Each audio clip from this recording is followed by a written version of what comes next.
There's a federal case in Los Angeles that isn't getting nearly enough attention, a case that could have major implications for free speech, rapid responders, and anyone who attends a protest.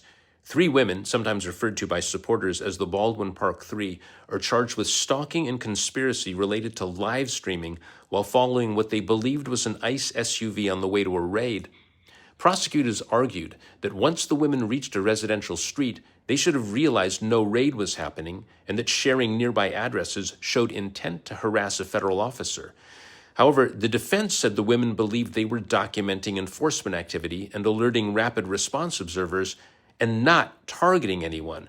I watched closing arguments in court before Judge Stephen Wilson yesterday. Both sides showed video of the same encounter but told completely different stories about what it meant. The defense highlighted that the ICE agent texted an FBI agent claiming he'd been, quote, assaulted by one of the women. On the stand, he said he couldn't recall any assault, and even though the entire interaction was filmed, he couldn't point out any assault.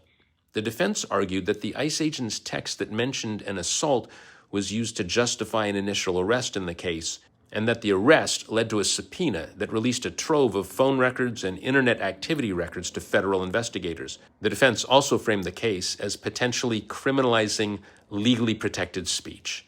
Despite the extremely high stakes, this case has received little national attention and almost no local attention. Get the word out on this case. Repost this story. The jury is now deliberating. Soon, I'll be breaking down the full story on my Substack. Tap the link tree in my bio. For transparency, I've had limited contact with family members of one of the defendants, but they had no role in this reporting.